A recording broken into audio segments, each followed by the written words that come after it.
Once you have all the graphics in position, then what we want to do is just work on the color and the lighting on here to make it look a little bit more realistic. Let's start with the back panel back here. Now, because I have it on overlay, or multiply, sorry, you can see it got a little duller because the cardboard color is coming through then. So I'm just going to brighten this up by doing an adjustment layer on here. So here's my layer with my front panel. I'm going to hold the Option key down, come down here, and just to brighten it up, what I'm going to do is curves. And I only want this to affect this front panel, so I'm going to go ahead and check that. That will lock this adjustment layer strictly to this layer. Then what I'm going to do is just brighten it up a little bit here by pulling the curve up by the lights. But I'm also going to drop this down to get some of the darks back in there, to get some of the contrast back in here. And that will get some of the brightness back. Let's talk about the color on here. I'm going to click on this layer again. I'm going to do a second adjustment layer, holding the Option key down.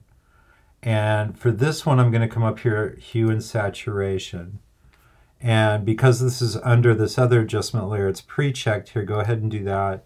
And then what I want to do is just brighten the colors a little bit so it's more reflective of the actual artwork on here. So here you can see before and after without those adjustment layers. It's just a little brighter. Let's come up here to the handle. Now, same thing, when I put it on multiply, it's picking up the cardboard texture through there. But here's another thing that happened. Remember, on the original photo, it's got this notch in here, and I didn't really want that. And when I had it on normal, obviously it's not there. When you put it on multiply, all of a sudden you're going to see this coming through. So let's fix that first of all. I'm going to actually come down here to the original artwork, and I'm going to use the clone stamp tool, and I'm just going to clone out some of this cardboard texture and bring it down so that it's not really affecting my handle as much. There, so I got rid of the notch. Now I'm going to do the same things here. I'm going to hold the Option key down, do an adjustment layer for curves to brighten it up a little bit. Always checking that to make sure it's locked strictly to this layer. So I'm going to brighten it on one end, bring out the contrast on the bottom here, and then go back to this layer and do another adjustment layer where I'm going to beef up the color saturation on here.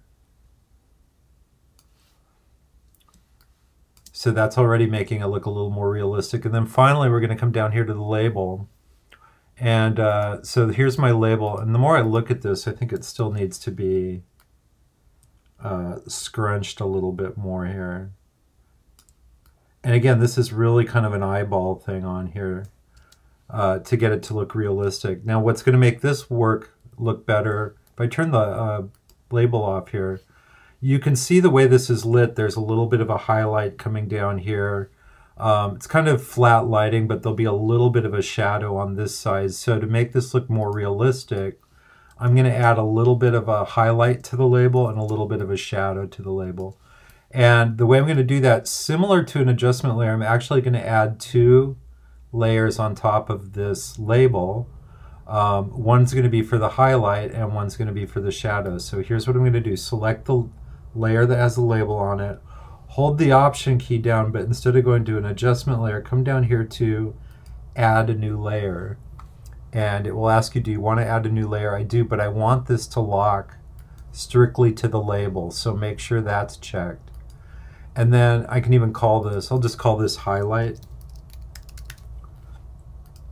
And the beauty of it doing it this way is you're not really affecting the artwork on here. Everything's on separate layers, so you can always go back and get rid of it. You can change it, but you haven't adjusted it. So what I'm going to do is I'm going to just grab my brush tool, and with white and probably a little bit bigger brush like this, I'm just going to come down here and do a highlight. All right. Now that's obviously way too severe, but the beauty is it's on a separate layer here. So I can just come up here where the opacity is, and instead of have it be 100%, I can just drop it down here to about 25–30% to just do a little bit of a highlight on there. And I'm going to do the same thing with the shadow. So click on your original layer artwork here, hold the Option key down, and I'll just call this shadow. Again, you want to make sure this is checked so that it's only affecting the label. And now I'm going to switch from white to black, and I'll just do a little bit of a shadow there. Again, you can play with the opacity on here. It just needs to be a little bit of a hint of it in there. You can also, with the shadow, put this on multiply too, so you get more of the color underneath there.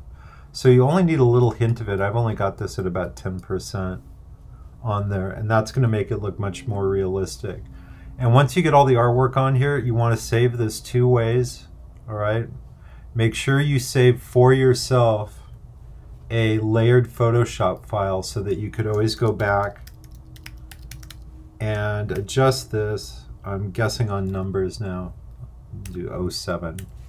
That could be wrong. Double check the number on there. I'm just going to put it on the desktop. So this is your layered working file. This is the one that you want to keep. Now this is going to be a large file. If you look down here at the bottom, you'll see it's almost 200 megabytes. Then for what you're going to turn in, you're going to flatten this and turn this into a CMYK TIFF, and that's what you're going to submit. So come up here under the layers menu to the little hamburger icon. Come down here and flatten this. Under mode, you want to make sure you change this to CMYK. Now it may shift your color a little bit. Didn't look too bad there. And then you're going to save this as the TIFF format. And this is what you'll be submitting.